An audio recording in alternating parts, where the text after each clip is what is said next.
देखिए, अच्छा सवाल किया है कि संसार के सच्चे मालिक अल्लाह ईश्वर की मर्जी के द्वारा जीवन जीने का सही तरीका दुनिया में कौन सा धर्म सही बताता है। आपने कहा कि दलील देकर समझाएं। देखिए, सबसे पहली बात तो यह है कि आप खुद भी तो कम से कम अल्लाह की दी हुई अकल अल्लाह की खोज में लगाएं, उसका हुक्म, उसका जो बताया हुआ तरीका है उसको खोजने में और छानबीन करने में लगाएं। अपने मन में डूब कर उसकी कुदरत की पहचान करें कि वो हमसे क्या चाहता है, हम कैसा जीवन जिएं। वो हमें अपनी रचना के अंदर बताता है, जो उसने हमारे अंदर अपनी रचना रची है। तो खुद से, अपनी अकल से, अपनी समझ से अल्लाह की खोज करें, अपने पैरों पर चलें। जो लोग अपने पैरों पर चलते हैं और सही मेहनत करते हैं, हकीकत में वही लोग कामयाब होते हैं। और जो लोग दूसरों को पैरों पर चलते हैं, कहीं सुनी बात को मान लिया। कितने लोग दुनिया में नकली मौलवी हैं, नकली पंडित हैं, जो दुनिया में लोगों को गुमराह कर रहे हैं। और लोग अपने पैरों पर नहीं चलते, खुद से अल्लाह की खोज नहीं करते, बल्कि जैसा वो लोग कहते हैं वैसे ही मान लेते हैं आँख मीच कर। और दुनिया के मामले में पूरी तहकीक करते हैं, पूरी खोज करते हैं, कहीं धोखा ना दे दे हमें कोई कोई ठग ना ले, कोई नुकसान ना दे दे हैं। अल्लाह के संबंध में जैसा कोई कह दे आँख मीच के मान लेते हैं, अंधविश्वास में चलते हैं। तो इसका मतलब तो ये हुआ ना कि आपने अपने मालिक की नाकदरी की, आपने दुनिया की कदर की, दुनिया और दुनिया की चीज़ों की कदर की।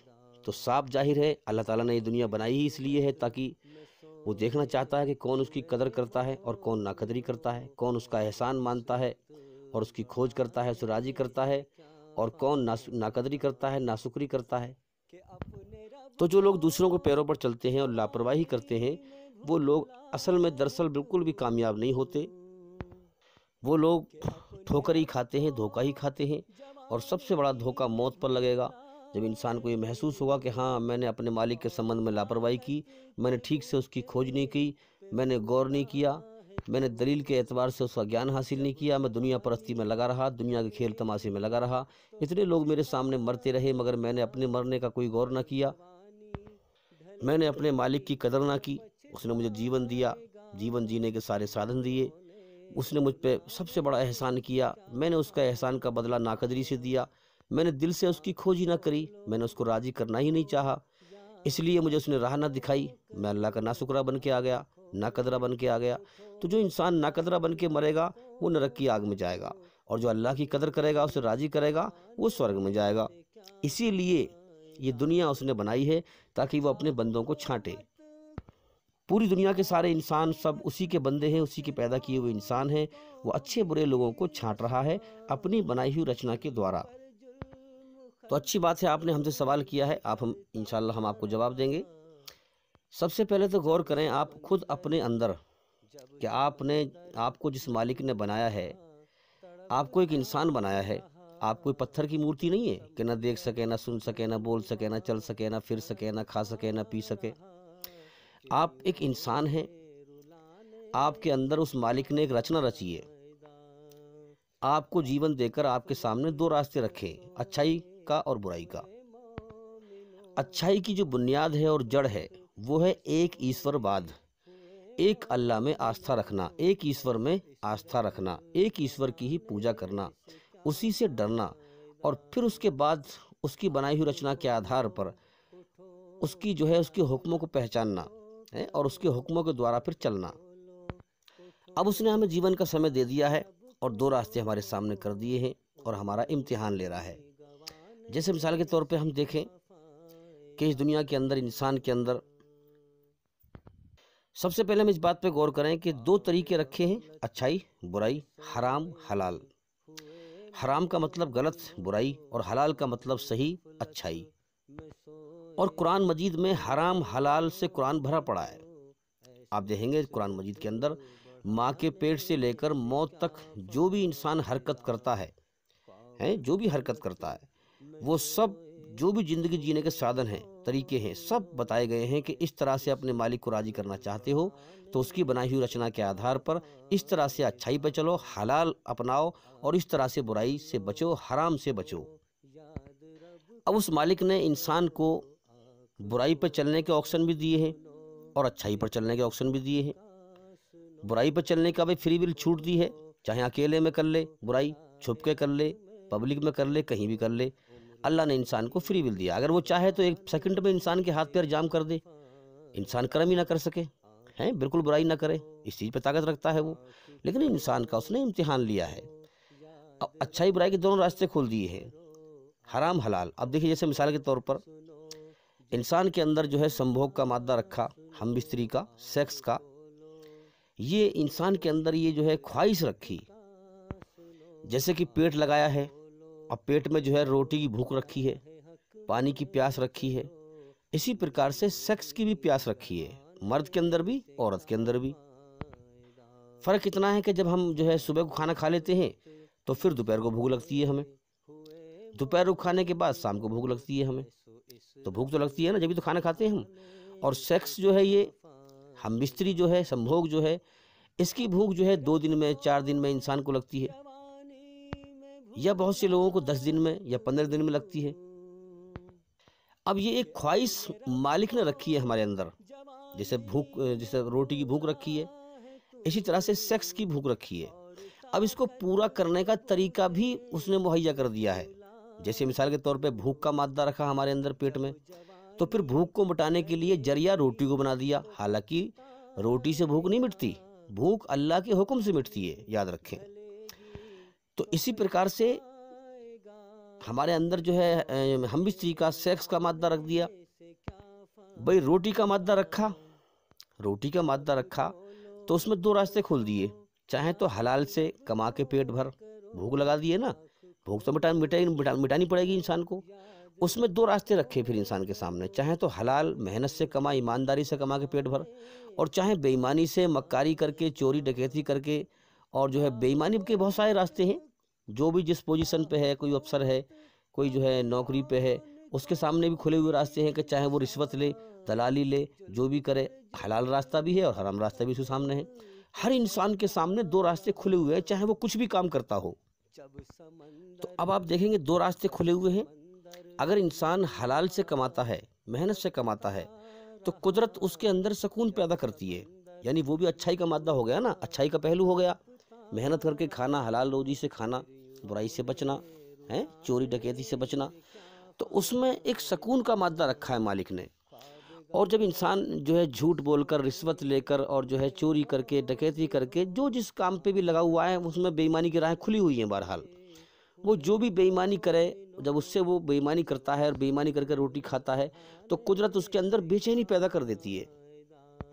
बस यही मालिक की सुमसाम कुदरत है। अपने मन में डूबकर पाजा जिंदगी का सुराग, अपने मालिक की मर्जी, अपने मन में डूबकर पाजा सुरागे जिंदगी।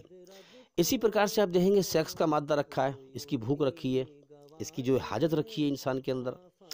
अब इसके सामने भी 2 रास्ते रख दिए, फिर इस ख्वाहिश को पूरी करने के भी 2 रास्ते हैं।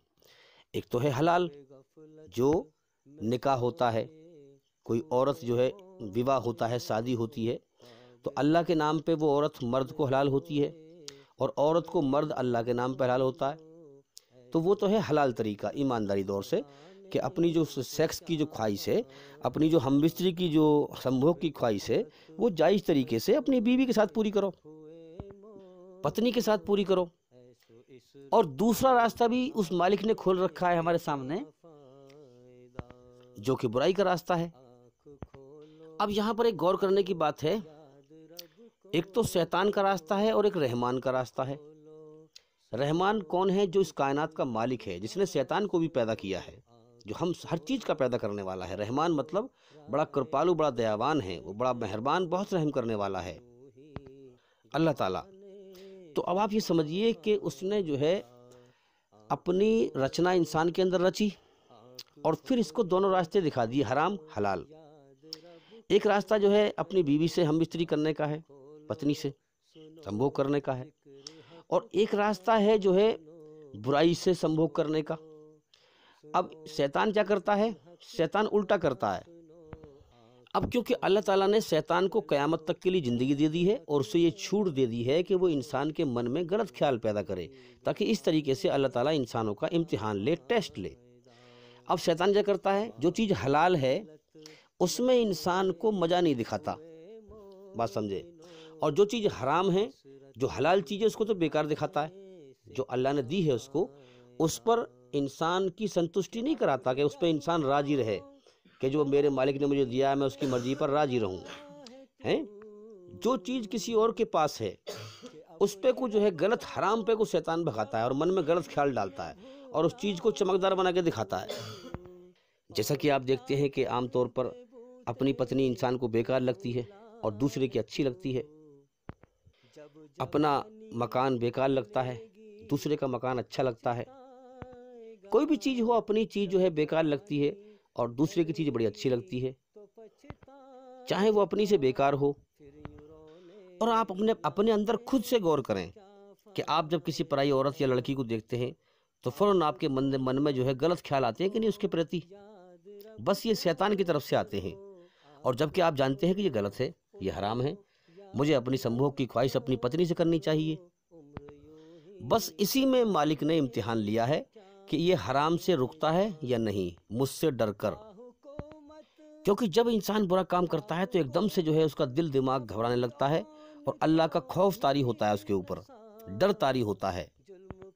बस यही उस मालिक ने हमें जीवन जीने का तरीका अपनी रचना के आधार पर ये बताया है और ये तरीका स्पष्ट रूप से कुरान मजीद में बताया गया है। भाई आप जरा गौर करें, देखिए एक तो होती है हकीकत सच और एक होता है झूठा गुमान।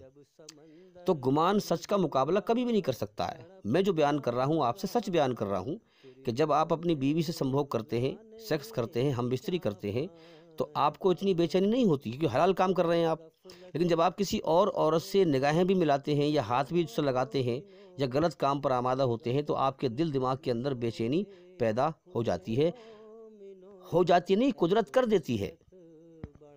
और वो मालिक आपको संकेत देता है कि इस रास्ते पर ना चल, इसमें मैं तुझे बेचैनी पैदा कर रहा हूँ, समझ मेरी मर्जी को, इस पर ना चल, इसका अंजाम दुनिया में भी बुरा होगा और आखिरत में मौत के बाद की ज़िंदगी में भी भयंकर होगा।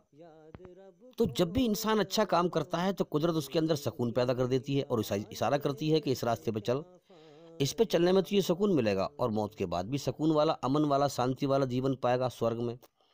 और जब इंसान बुरा काम करता है, कोई भी बुरे काम के बहुत सारे रंग हैं भाई, ये तो रचना है उस मालिक की।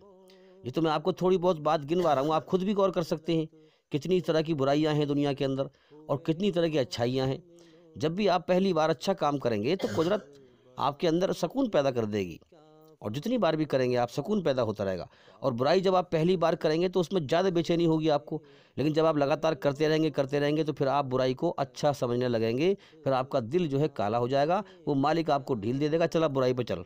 मैंने तुझे बतेरा रोकना चाहा, तेरे दिल में घबराहट पैदा करी, बेचैनी पैदा करी, दिल दिमाग के अंदर बेचैनी पैदा करी, तू बाज ना आया, तू मेरे हुक्म से, मेरे दायरे से, मेरे हुक्म के दायरे से बाहर निकल गया, तो फिर वो बुराई की ढील दे देता है। फिर वो देखिए बड़ी बारीक बात है गौर करने की कि उस मालिक ने तो जीवन दे दिया और जीवन का समय दे दिया, उसने पैदा किया है हमें अपने लिए कि ताकि हम दुनिया में आकर उसकी इबादत करें, उसकी बनाई हुई रचना के आधार पर अच्छाई पर चलकर बुराई से बचकर उसे राजी करके जाएं दुनिया से। तो फिर वो इसके बदले में हमें इनाम देगा, हमेशा की जन्नत का, हमेशा की ज़िंदगी का। ये ज़िंदगी बड़ी बेकार है, कभी भी ख़त्म हो सकती है। इस ज़िंदगी के सांस के अगले पल का भरोसा नहीं है कब ख़त्म हो जाए जीवन, और जीवन ख़त्म दुनिया भी ख़त्म है कि नहीं। उस मालिक ने जीवन देकर हमें जीवन जीने के सारे साधन दिए हैं इस धरती पर। भाई जिस धरती पे हम चल रहे हैं, ये बिछौना बिछाया हमारे लिए, आसमान की छत बनाई है, फिर हमारे लिए भूख का मादा रखा, फिर गल्ले, ज़मीन में से गल्ले पैदा कर रहा है वो, तो सारे साधन दिए हैं उसने, हम भी उसी के पैदा किए हुए। और जितना भी ज़मीन और आसमान के बीच जो भी हमारा जीवन जीने का साधन है, ये भी सब उसी का पैदा किया हुआ है। ऐसा नहीं है कि ये किसी और ने पैदा किया है, नहीं, एक ही मालिक है, हमारा भी पैदा करने वाला और इस कायनात का भी पैदा करने वाला। कुछ ना था, अल्लाह था। अल्लाह की कहीं से शुरुआत नहीं होती और कहीं जाके उसका अंत नहीं होता, वो तो हस्ती हमेशा से है। वो अकेला था, कुछ ना था, सब कुछ उसने पैदा किया है और इंसानों को अपने लिए पैदा किया है। जिंदगी मौत वही देता है, सब कुछ उसी का है और वो एक है। क्या दलील है कि इस पूरी कायनात में एक की बादशाह चल रही है। अगर दो भी होते तो झगड़ा होता आपस में, एक दूसरे की कुर्सी पर बैठने की कोशिश करते, सिंहासन पर बैठने की कोशिश करते, कायनात चल नहीं पाती। अगर अल्लाह से बड़ा कोई ताकतवर और होता तो अल्लाह पे वो कब्जा कर लेता। तो जो अल्लाह इस कायनात को चलाने में लगा हुआ है, ये कायनात फिर चलने में दिक्कत आती। फिर मान लो मैं कोई काम कर रहा हूँ और मुझसे बड़ा कोई ताकतवर आ जाए मेरे ऊपर, मुझ पे हावी हो जाए, तो मैं जो काम कर रहा हूँ वो खराब ना होगा फिर? भाई मेरे साथ छेड़छानी करे, वो छेड़खानी करे, तो वो काम खराब नहीं होगा फिर? अल्लाह से बड़ा अगर कोई और होता तो इस कायनात के चलने की व्यवस्था में खराबी आती फिर। इसलिए ये कायनात बरसों से चली आ रही है और इसकी व्यवस्था कुछ नहीं खराब होती।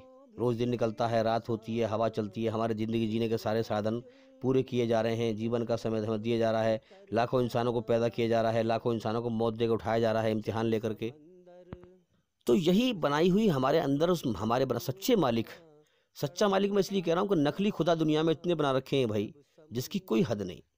संसार का सच्चा मालिक उसने जो हमारे अंदर अपनी रचना को रचा है, इसी रचना के आधार पर है कुरान मजीद उसका कानून दिया हुआ कि जो अपने मालिक को राजी करना चाहे उसका एहसान माने कि उसने जीवन दिया है और हमें खिला रहा है, पिला रहा है, सारे साधन दिए उसने दिए हैं। तो जो इंसान एहसान में डूब कर उसकी भक्ति करे, उसकी पूजा करे, उसकी इबादत करे, और सबसे बढ़िया उसकी भक्ति नमाज में होती है, उसका कोई रूप आकार नहीं है भाई।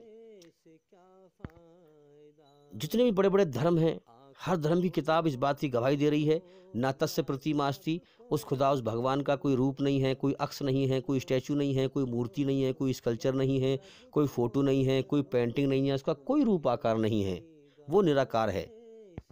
जितनी भी आकार वाली चीज़ें हैं ये सब उसकी पैदा की हुई है। जो चीज़ पैदा हुई है उसको मरना भी है, जो चीज़ पैदा हो और मर जाए उसके आगे सर झुकाने से क्या फ़ायदा? जमीन और आसमान के बीच जो भी कुछ है ये सब उसका पैदा किया हुआ है। पैदा की हुई चीज़ों को छोड़कर पैदा करने वाले के आगे सर झुकाओ, और पैदा करने वाले के आगे सर सही झुकाना नमाज में होता है।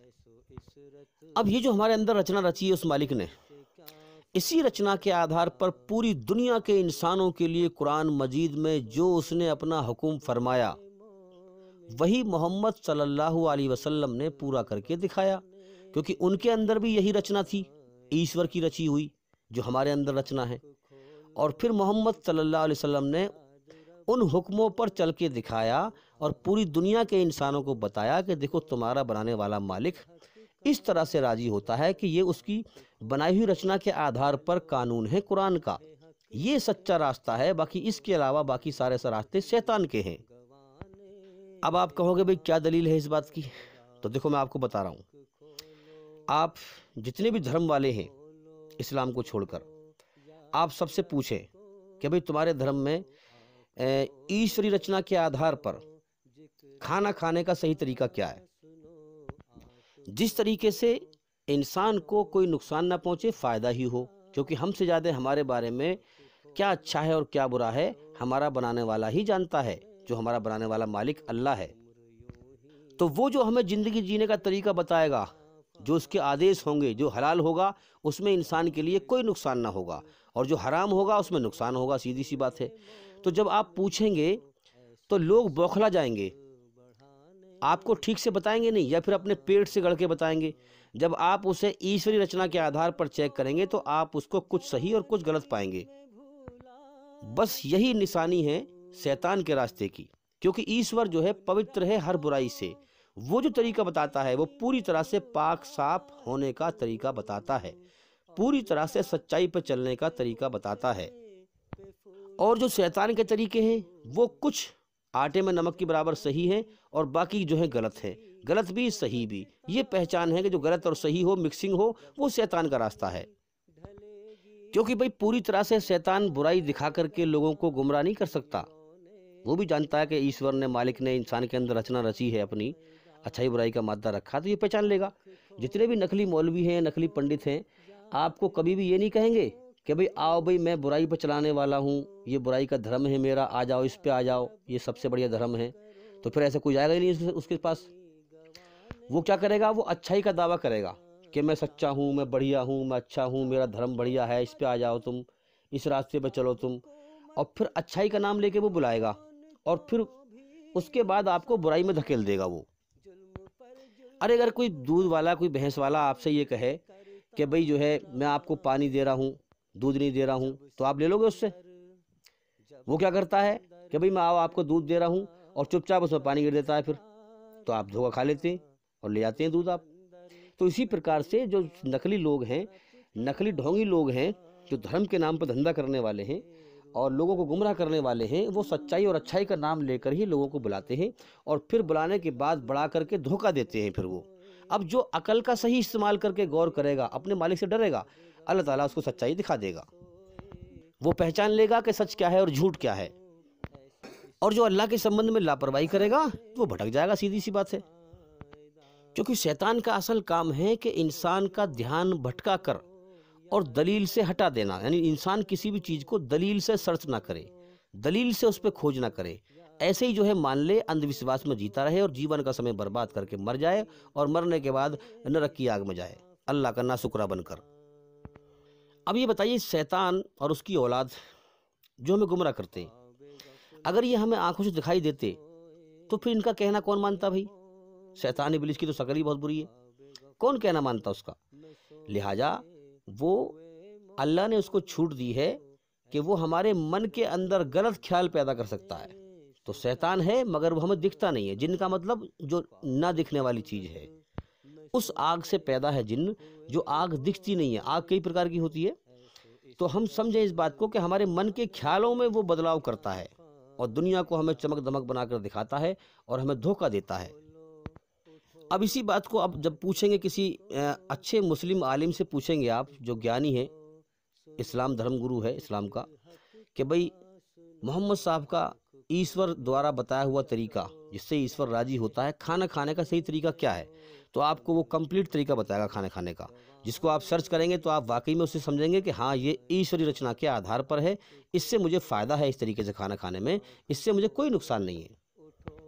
तो बहुत सारे तरीके हैं, जैसे मान लिया मिसाल के तौर पर गर्म खाना है तो उसमें फूंक ना मारें, जो ये हुक्म है मोहम्मद सल्लल्लाहु अलैहि वसल्लम का कि उसमें फूंक ना मारें, क्योंकि अंदर के जरासीम जो आते हैं ना, हवा के द्वारा हमारे पेट में जो हवा आती है उसमें से जरासीम आते हैं और वो फिर खाने में पड़ जाते हैं, फिर उस खाने को हम खाते हैं तो उससे बीमारी पैदा होती है।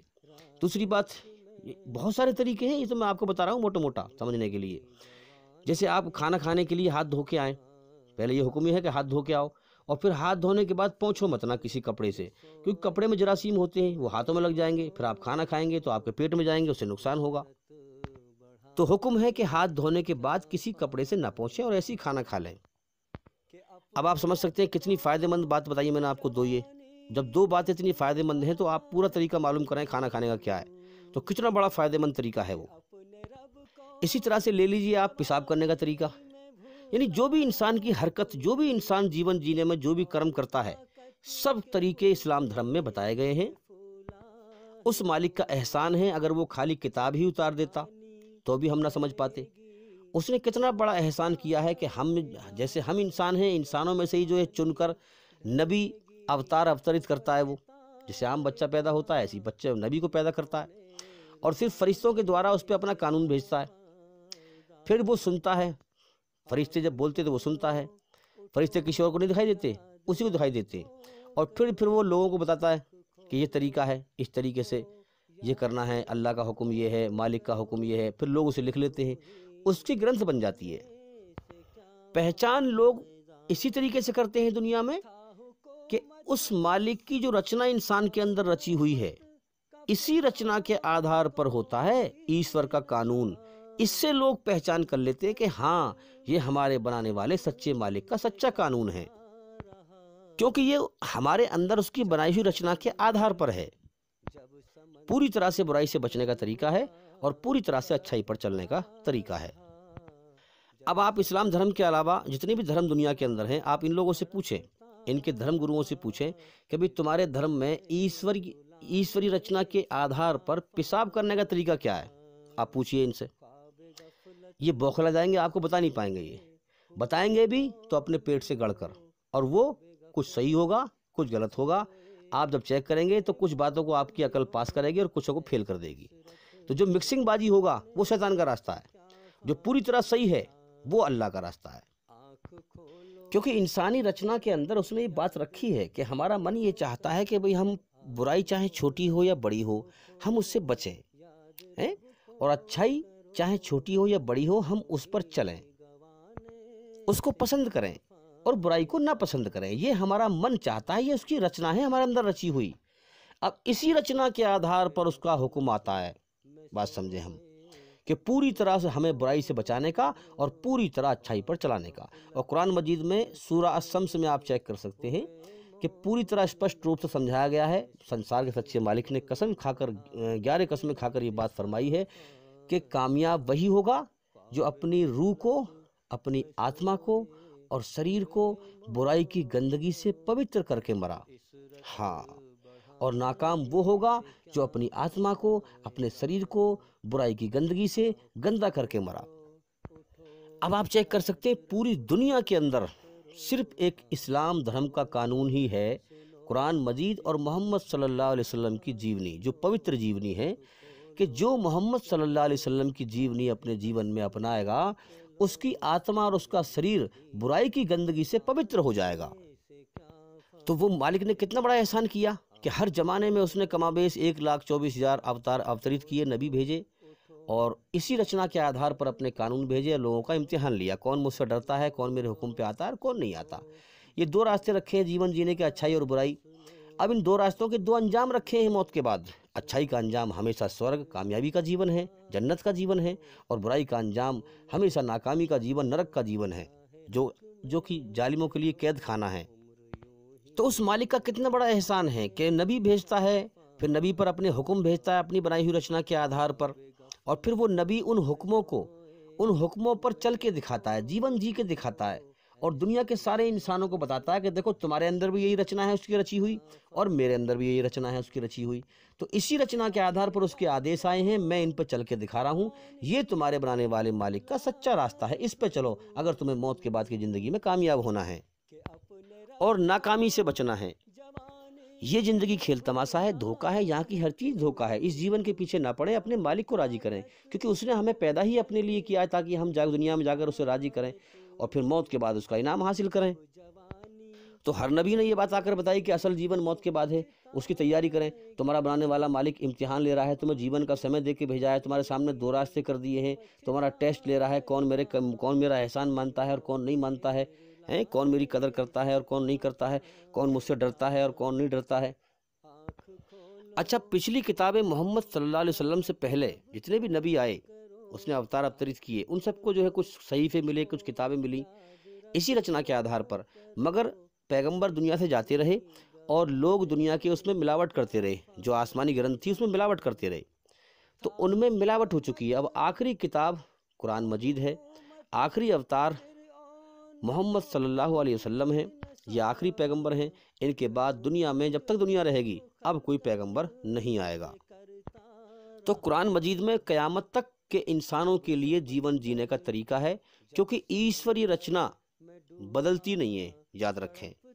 जब से दुनिया बनी है और क़यामत तक जो भी बच्चे पैदा होकर आते रहेंगे उनके अंदर यही रचना रचकर आती रहेगी। इसीलिए अल्लाह ने अपना कानून क़यामत तक के लिए भेज दिया, क्योंकि वो जानता है मैं इसी रचना को रच के भेजूंगा, और इसी रचना के आधार पर उसने कानून दिया है कि जो मेरा बंदा मेरी खोज करेगा, मेरी कदर करेगा, वो मेरी मर्जी को जानेगा, अपनी मर्जी को छोड़ेगा।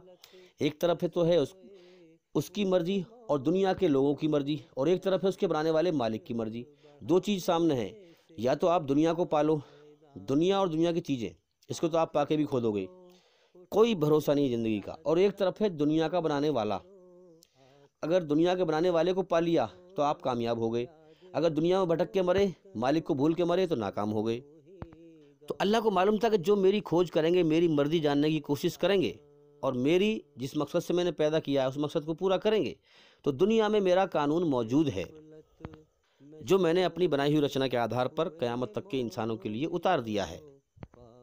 अब क्योंकि कुरान मजीद ये आखिरी कानून है, इसके बाद अब दुनिया में कोई किताब नहीं आएगी आसमान पे से, इसीलिए अल्लाह ताला ने इसकी सुरक्षा की जिम्मेदारी भी खुद ली है, इसकी रक्षा करने की जिम्मेदारी भी खुद ली है, इसकी हिफाजत करने की जिम्मेदारी भी खुद ली है।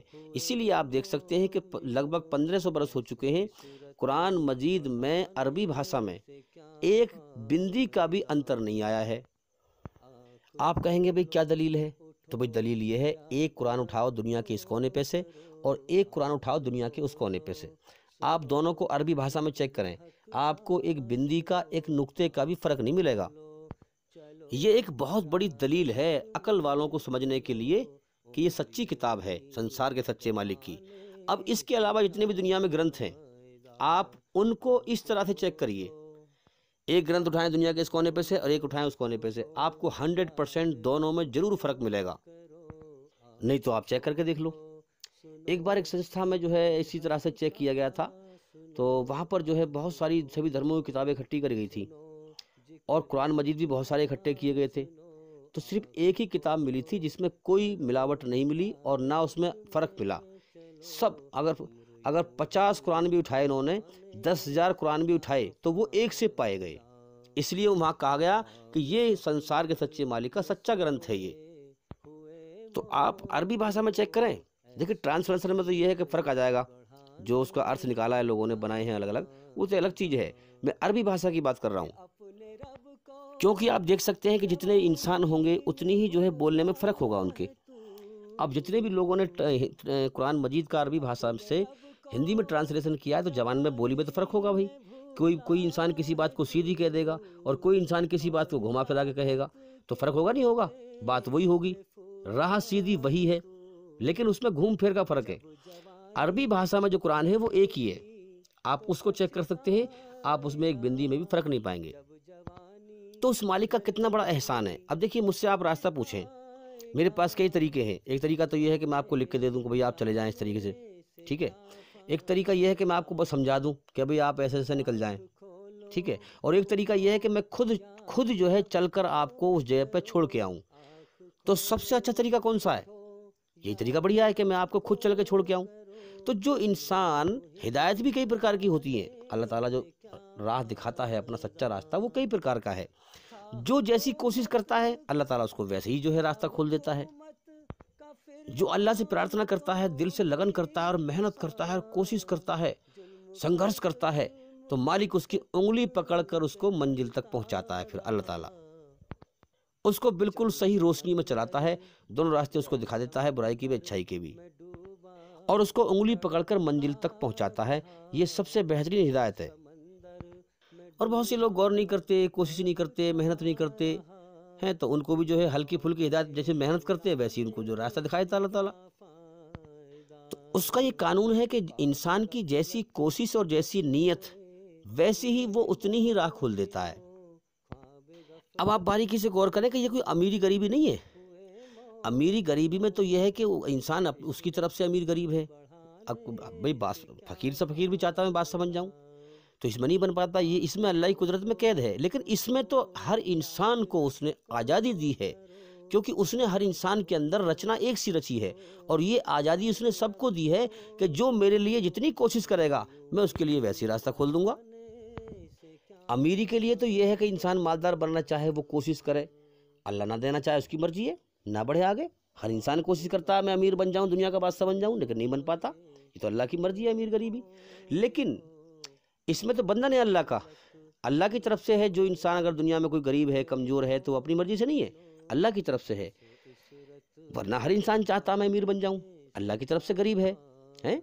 जो अल्लाह ताला उसको गरीबी में इम्तिहान ले रहा है। अगर कोई इंसान दुनिया में अमीर है, ताकतवर है, तो वो अल्लाह की मर्जी से है, अल्लाह ताला उसको अमीरी में इम्तिहान ले रहा है। क्या आप देखते नहीं हो कि जो लोग ना कुछ थे और वो पैसे वाले बन गए दुनिया में? क्या आप देख नहीं रहे दुनिया के अंदर हैं जिनमें अकल भी नहीं है, समझ भी नहीं है, और वो पैसे वाले हैं? तो इंसान अकल से नहीं बनता, अल्लाह ताला देता है उसको।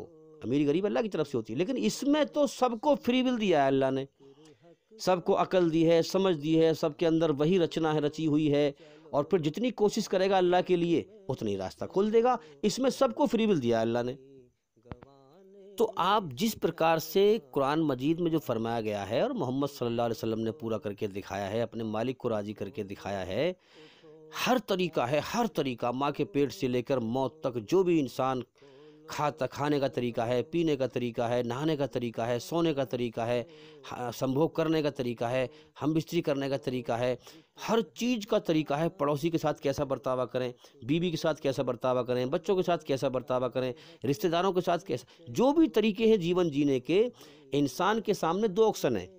या तो अपनी मनमानी कर ले, जानवरों की तरह ज़िंदगी जी ले, या अपनी मालिक की मर्जी को जानकर इंसान बनकर जीवन जी, अच्छाई पर चलकर। वो इंसान बनने का तरीका इस्लाम धर्म में बताया गया है।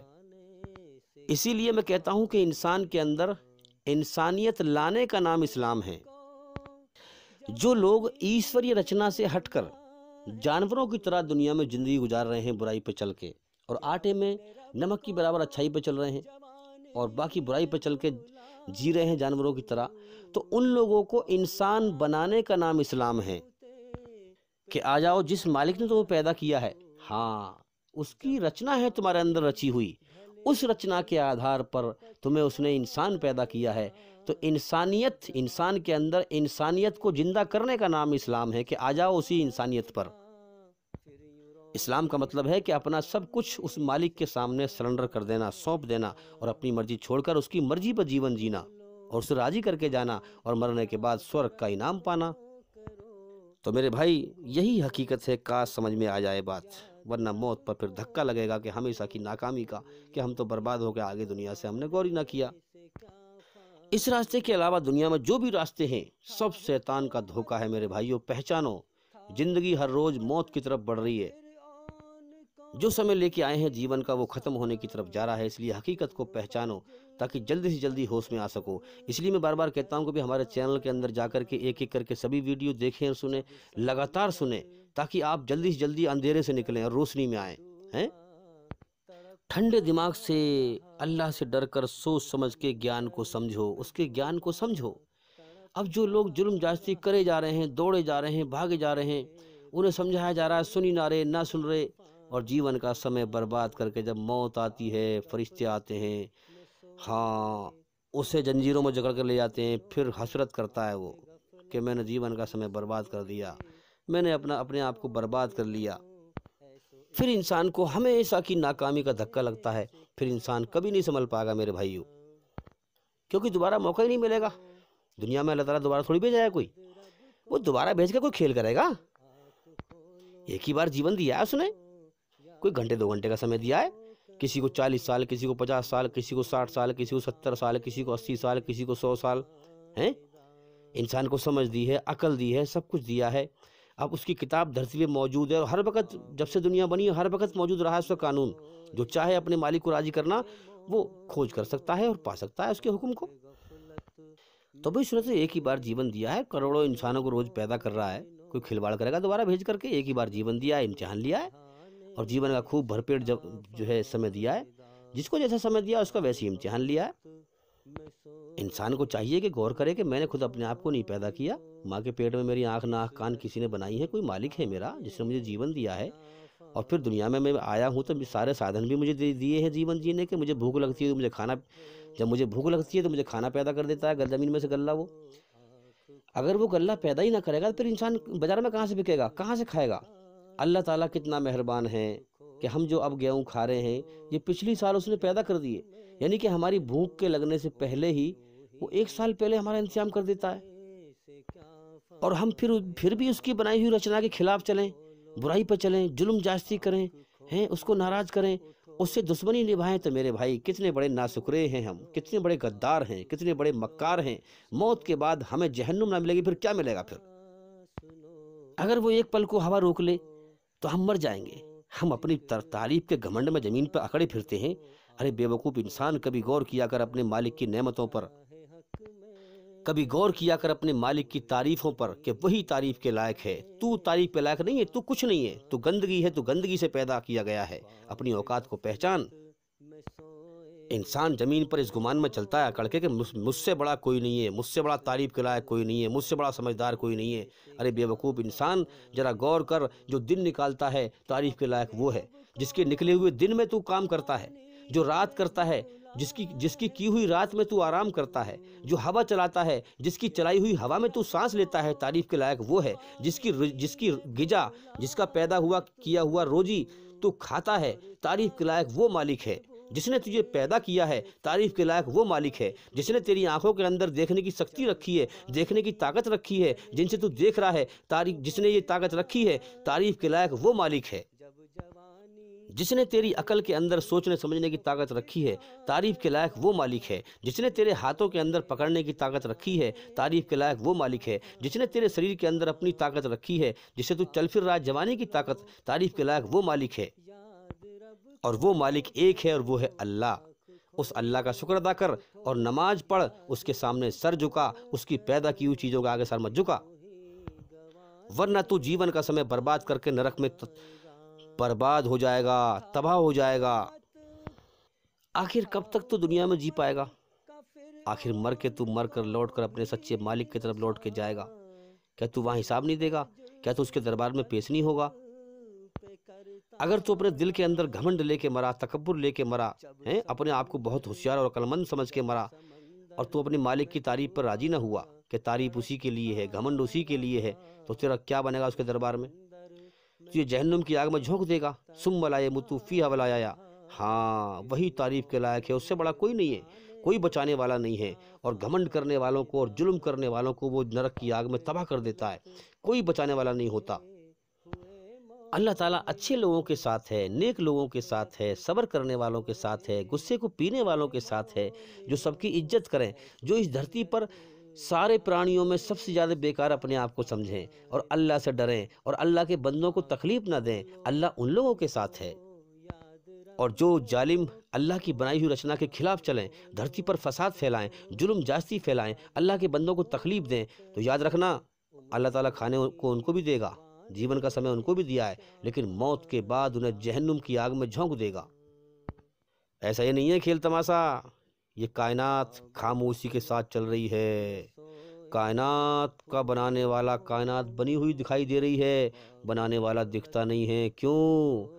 वो छुपा हुआ है, हमें देख रहा है, हमारा इम्तिहान ले रहा है, कौन कैसे कर्म कर रहा है। कायनात चलती हुई दिखाई दे रही है, मगर चलाने वाला दिखता नहीं है। क्या बेवकूफ़ इंसान तो ये समझ में नहीं आती कि एक फैक्ट्री में भी कैमरे लगा के देखता है इंसान नौकरों को कि कौन सा नौकर कैसा काम कर रहा है, तो समझ में नहीं आती कि ये कायनात चुपचाप चल रही है, चलाने वाला दिखता नहीं है, तो इसका मतलब वो इम्तिहान ले रहा है, वो हमें चेक कर रहा है, हमारा टेस्ट ले रहा है। तेरे ऊपर उसी की बादशाहत छाई हुई है। हाँ, तू दुखों को पसंद नहीं करता, मगर वो भेजता है तो तू रोक नहीं सकता। तू तकलीफ को पसंद नहीं करता, मगर वो भेजता है तो तू रोक नहीं सकता। तू गमों को पसंद नहीं करता, वो भेजता है तो तू रोक नहीं सकता। तू मरना नहीं चाहता, तेरे ना चाहने के बावजूद भी तुझे मौत देकर उठाएगा। देख तेरे सामने दुनिया से कितने लोग उठाए जा रहे हैं, उनकी ज़िंदगी पे तूने गौर ना किया कि वो मरना नहीं चाहते थे, मगर मालिक ने उनको उठा लिया। अल्लाह की बादशाहत छाई हुई है एक एक रूए पर, हमारे पर, इस ज़मीन के जर्रे जर्रे पर अल्लाह की बादशाहत छाई हुई है। जो अंधा है, जो जालिम है, वो क्या देखेगा? हाँ, वो तो शैतान के रास्ते पे अंधेरे में भागा चला जा रहा है, उसे अल्लाह की बादशाहत न दिखाई दे रही, उसे अल्लाह की कुदरत नहीं दिखाई दे रही। उसकी मौत पे आँख खुलेंगी, और जब आँख खुलेंगी तो हमेशा की जीवन की बाजी हार चुका होगा। इंसान का झूठा गुमान कि मुझसे बड़ा होशियार कोई नहीं, मुझसे बड़ा समझदार कोई नहीं, और सोचता है कि धरती पे मैं सबसे बढ़िया हूँ। अरे बेवकूफ़ इंसान, तू धोखे में है, तू दुनिया के नशे में है, तू शैतान के धोखे में है। तुझे जिंदगी की हकीकत का होश नहीं है, तुझे इस कायनात का होश नहीं है। तू तो क्या है? अल्लाह ताला ऐसी बड़ी अजीब हस्ती है जो वही सबसे पहले कुरान में यही कहा, अल्हम्दुलिल्लाहि रब्बिल आलमीन, सारी तारीफ अल्लाह के लिए है जो सारे जहानों का बनाने वाला है, सारे जहानों का पैदा करने वाला है।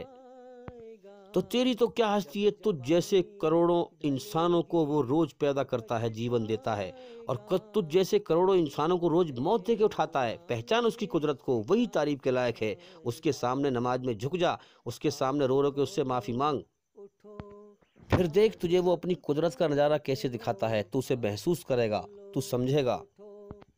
तू अल्लाह की खोज कर, उसका ज्ञान हासिल कर, लगातार कर, मेहनत कर, फिर देख तुझे अल्लाह ताला कहाँ पहुँचाता है।